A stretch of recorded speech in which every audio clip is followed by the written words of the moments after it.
Pengenalan kepada PHP. PHP adalah sejenis bahasa pengetucaraan untuk web. Apabila kita buka satu laman web, maka browser akan minta satu file daripada server.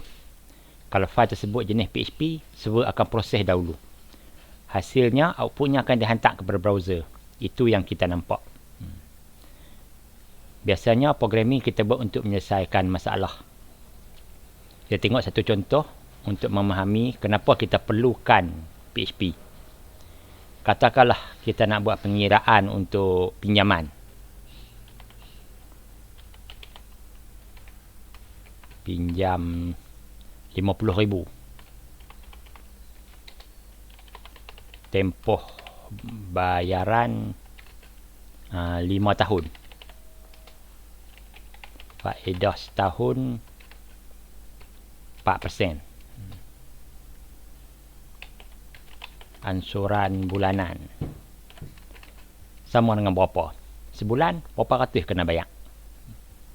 Kita tengok nak, kalau 5 tahun darab dengan 12 sama dengan 60 kali bayar. Sebab kita bayar sebulan sekali. Kita tengok faedah pula. Berapa jumlah faedah? RM50,000 darab dengan 4 sama dengan RM200,000. Bahagi dengan 100 sebab 4% akan dapat RM2,000. Artinya kita pinjam RM50,000, faedah 4%, setahun RM2,000 faedah dah. Dah kita nak pinjam lama 5 tahun, darab pula dengan 5. Dapat RM10,000. Pinjam RM50,000, faedah RM10,000. Maka total kena bayar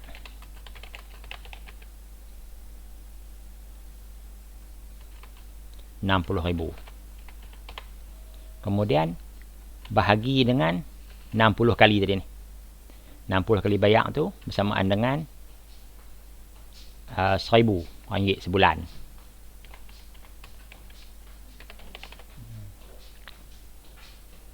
Kalau kata pinjam RM50,000 selama 5 tahun, faedah 4%, setiap bulan kita kena bayar RM1,000. Cukup 5 tahun, habislah.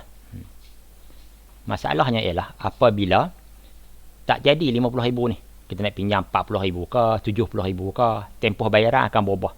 3 tahun ke, 8 tahun ke, faedah mungkin 4%, mungkin 3.7, tak tentu. Jadi bila kita ubah ni, pengiraan kena buat balik. Ubah lagi, buat lagi. Penat lah. Maka kita buat satu aplikasi yang mana untuk masukkan 3 input. Berapa nak pinjam, tempoh lama mana, berapa faedah.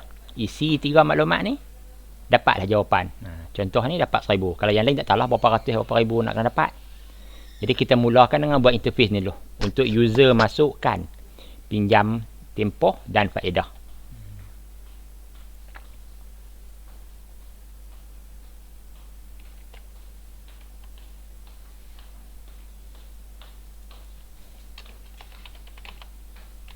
Ini adalah coding asas HTML.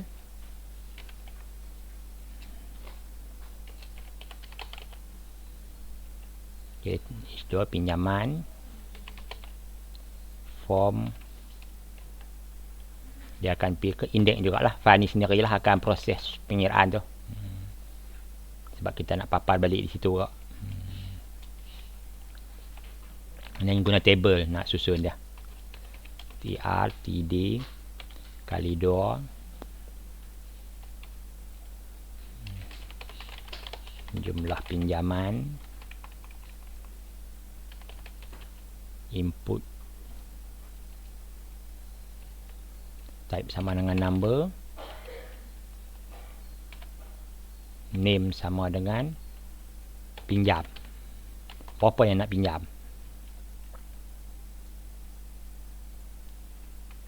Okay, copy, lepas tu paste. Jumlah pinjam, tempoh.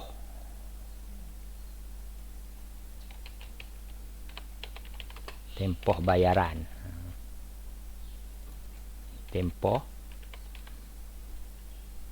Oh, tambah satu lagi sini TD tu, okey. Tahun. Berapa tahun kita nak bayar. Dan lagi satu, kadar faedah setahun.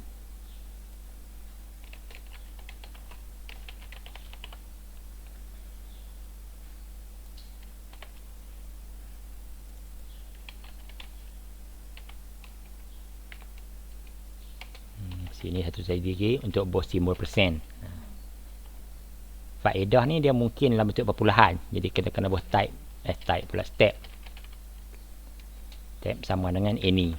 Jadi dia boleh ada nombor perpuluhan itu. Okay, kemudiannya button submit.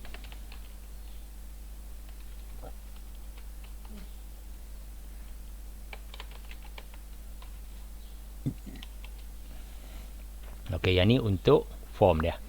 Kita tengok dulu. Dia ada sini jumlah pinjaman, kita akan masukkan berapa puluh ribu nak pinjam. Tempoh bayaran, berapa tahun nak bayar. Dan faedah berapa tahun. Tekan kira, bawah ni akan dapat sebulan berapa. Di sini kita kena mulakan dengan run PHP.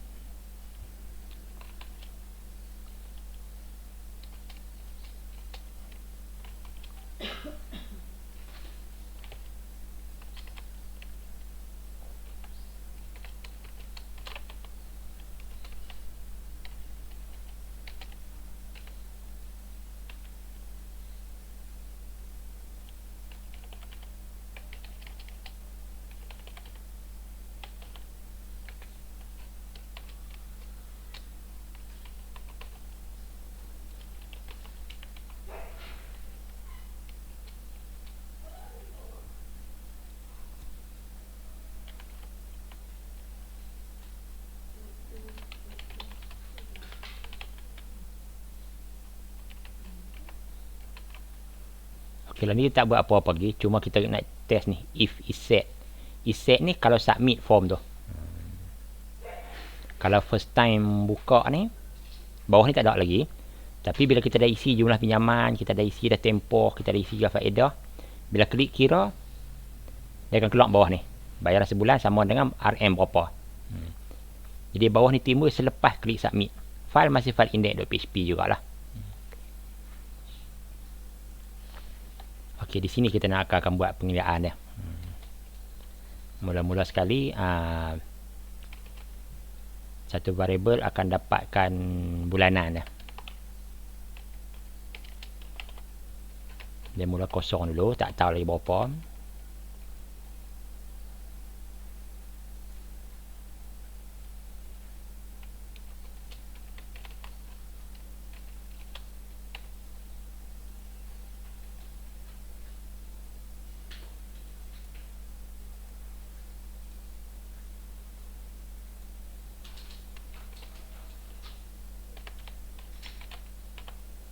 Okay, pengiraan tak buat lagi. Nak test dulu variable bulanan tu.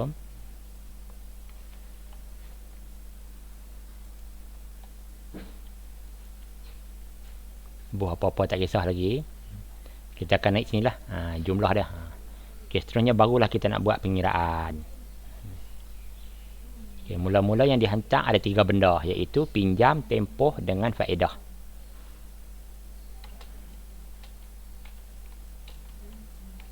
Dollar pinjam sama dengan dollar underscore post pinjam. Betul, dollar tempoh sama dollar underscore post tempoh.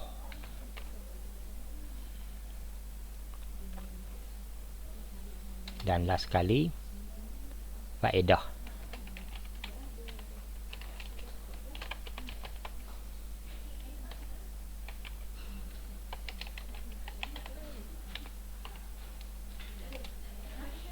Okay, mula-mula kita nak yang tempoh tu berapa kali kita nak kena bayar tu. Kita bilangan lah. Sama dengan tempoh, iaitu berapa tahun tu. Darab dengan 12. Dapatlah situ. Iaitu berapa bulan untuk tempoh berapa tahun tu. Faedah pula. Mula-mula kita dapatkan faedah setahun dulu. Sama dengan pinjam darab dengan faedah, itu kadar tadilah. Tak selesa saya guna perkataan faedah ni, saya nak guna perkataan kadar lah.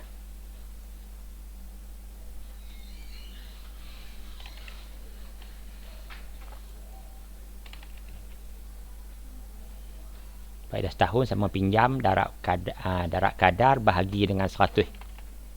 Sebab kadar tu dia masuk angka 4, dia masuk 4%. 3.7%, jadi kena bagi dengan 100. Dah dapat faedah setahun. Nak dapat pula untuk jumlah faedah. Itu berapa tahun yang dipinjam tu lah. Faedah setahun darab dengan tempoh. Kalau 5 tahun, 5 tahun lah dia akan darab. Dapat jumlah faedah. Yang tadi ni yang kita dapat kata 10,000 tu. Selepas dah dapat jumlah faedah tu, jumlah nak kena bayar. Ataupun total lah. Total ni ambil daripada pinjam, iaitu yang tadi contoh tadi 50,000 tambah dengan jumlah faedah. Kita akan dapatlah total. Sebenarnya baru kita dapatkan bulanan. Yang total tadi yang 60,000, 50 campur 10 tu. Bulanan ni adalah total bahagi dengan bilangan. Itu berapa kali kena bayar tu, yang 60 bulan tu. Dapatlah bulanan. Okey, kita try. Siaplah koordinatnya ni. Oh, yang ni tak perlu. Buang.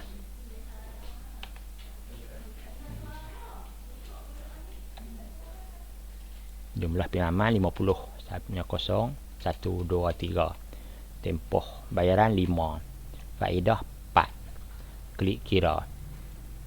Dapatlah RM1,000 sebulan. Lepas tu kalau kita nak ubah angka, boleh je lah. Dia pertama sekali kita kena test dulu adakah hasil pengiraan ni sama seperti yang kita kira secara manual. Kalau betul, barulah kita boleh test dengan angka-angka yang lain pula. Kata nak pinjam RM25,000. Tu 2, 3. Tempoh bayaran 9 tahun. Faedah setahun 3.7. Dapatlah 308 RM8. Yang ni kita boleh format lah, apa bundarkan nombor perpuluhan tu. Okey, ini adalah contoh penggunaan PHP. Jadi kalau siapa yang tak pernah kenal lagi PHP, boleh nampak lah contoh macam mana kita gunakan PHP untuk menyelesaikan masalah.